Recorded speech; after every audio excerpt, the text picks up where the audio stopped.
In the walk of faith, there is a sound that is impossible for us to get used to. It often comes abruptly, and it always happens surprisingly. It's inaudible, but it is powerful. And most of us can name specific places and times in our lives when we heard that sound. And I'm referring to the sound that occurs when God closes a door. Now, the thing that makes it so difficult is that we usually misinterpret that sound. It often comes on the heels of strong commitment to obedience, being filled with the Spirit, going through a season of prayer, often over weeks of time, followed by hard work, diligent effort, the counsel of others, and then slam, that door shuts.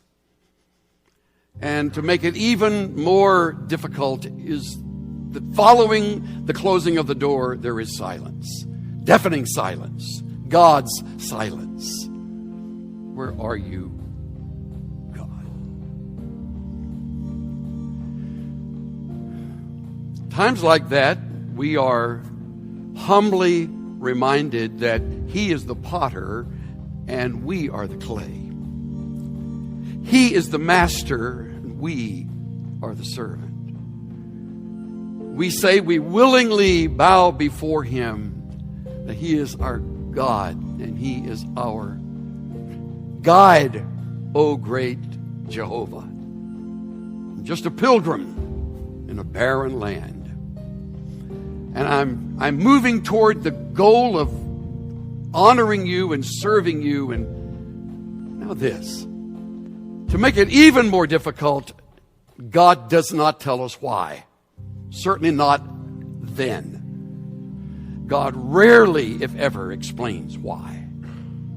One thing is for sure, when that door closes, we do not think at that moment, this is going to lead me to something better. The Scottish essayist Thomas Carlyle, 19th century writer, essayist, historian, put it this way. When the oak tree is felled, the whole forest echoes with it. But 100 acorns are planted silently by some unnoticed breeze. When the door slams in our face, we don't think that poetically. All we can hear is the falling of our oak and the thud as it hits the forest, destroying our dream, our hope, our anticipation. We don't think at that moment that there are some acorns being whisked away and blown to a place that will grow and bear fruit for God's glory through an open door. At a time like this, when the door closes, and some of you have had one close recently, that's when great theology needs to kick in and true great truths come to our rescue. The first truth is that God is sovereign. Daniel 4:35. All the inhabitants of the earth are as nothing, and He does according to His will in the army of heaven and among the inhabitants of the earth. And no one can ward off His hand or say to Him, what are you doing? The psalmist put it this way in 115:3. Our God is in the heavens. He does whatever He pleases. Sort of point blank, in your face, I'm in charge. The other great truth is that God's plan is profound and often to us very strange.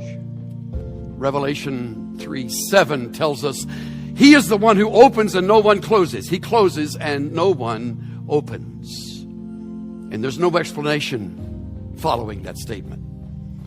You feel like a failure. You feel like you were poor in planning. You weren't sensitive to the Holy Spirit. None of the above is true. God closed the door.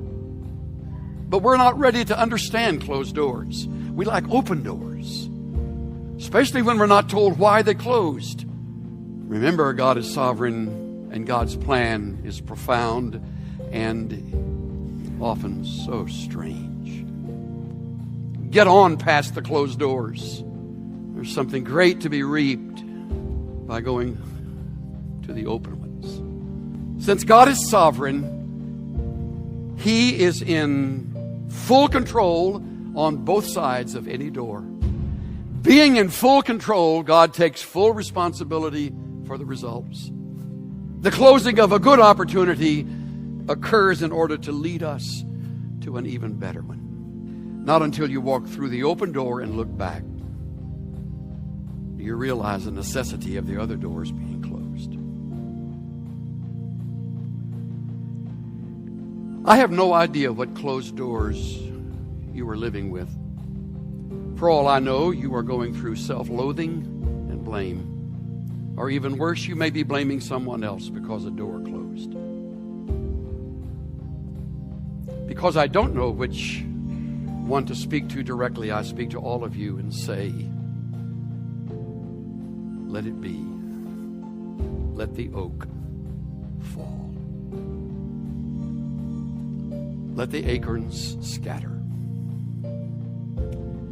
God moves in mysterious ways, his wonders to perform. He plants his footstep on the sea and rides upon the storm. Deep in unfathomable minds of never-failing skill, he treasures up his bright design and works his sovereign will.